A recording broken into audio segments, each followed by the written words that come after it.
தமிழக அரசியல் களம் மட்டுமில்லாமல் தமிழக வெப்பநிலையும் அதிகரிக்கும் இந்நேரத்தில் தமிழ்நாடு சட்டமன்றத்தை பற்றிய சில சுவாரஸ்ய தகவல்கள்.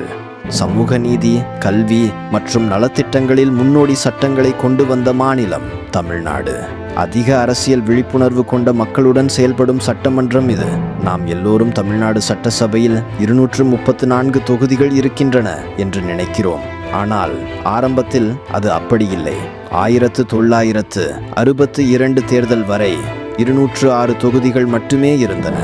1965 ஆண்டு delimitation of parliamentary and assembly constituencies order 1965 மூலம் இது 234 ஆக உயர்த்தப்பட்டது.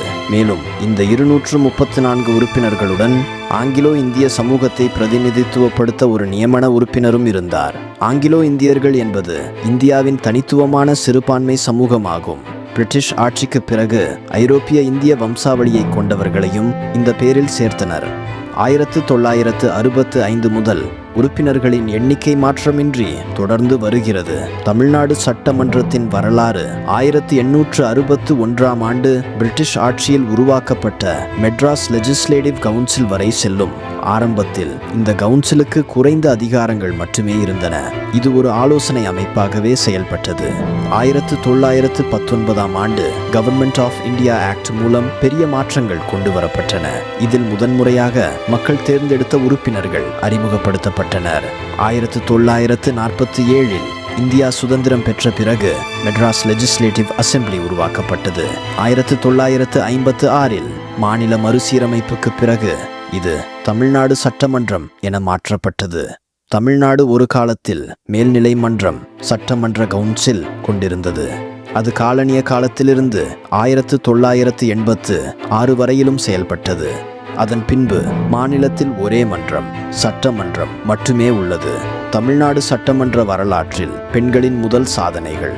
மெட்ராஸ் பிரசிடென்சி தேர்தலில் போட்டியிட்ட முதல் பெண் கமலாதேவி சாத்துப்பாத்தியா 1926. மெட்ராஸ் பிரசிடென்சியின் முதல் பெண் சட்டமன்ற உறுப்பினர் முத்துலட்சுமி ரெட்டி 1926.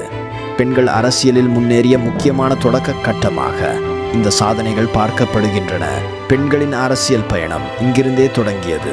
இந்தியாவில் முதலாவது பெண்கள் வாக்காளர் உரிமைகள் 1921 ஆண்டு மெட்ராஸ் கிழக்கு மண்டலத்தில் மெட்ராஸ் பிரசிடென்சி வழங்கப்பட்டன.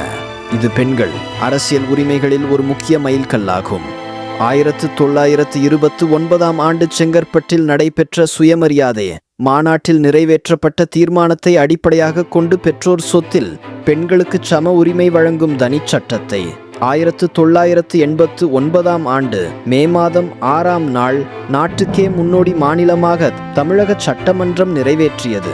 இது போன்ற பல முன்னோடி சட்டங்களை இயற்றி 1921 ஆண்டு தொடங்கி நூற்றாண்டை கடந்த விவாதங்கள் மற்றும் தீர்மானங்களுடன் தமிழ்நாட்டு சட்டமன்றம் மாநிலத்தின் ஜனநாயகத்தின் இதயமாக இருக்கிறது. 1644 ஆண்டு பிரிட்டிஷ் நிறுவனத்தால் கட்டப்பட்ட வரலாற்று முக்கியத்துவம் வாய்ந்த செயின்ட் ஜார்ஜ் கோர்ட்டில் அமைந்த இந்த சட்டமன்றம் வெறும் கட்டடம் அல்ல, தமிழ்நாட்டின் அரசியல் பயணத்தின் சக்தி மற்றும் ஆளுமையின் சின்னமாகும். இன்று இது இன்னும் மாநிலத்தின் எதிர்காலத்தை வடிவமைக்கிறது. 100 ஆண்டுகள் கடந்து வந்த பாரம்பரியத்தை தொடர்கிறது.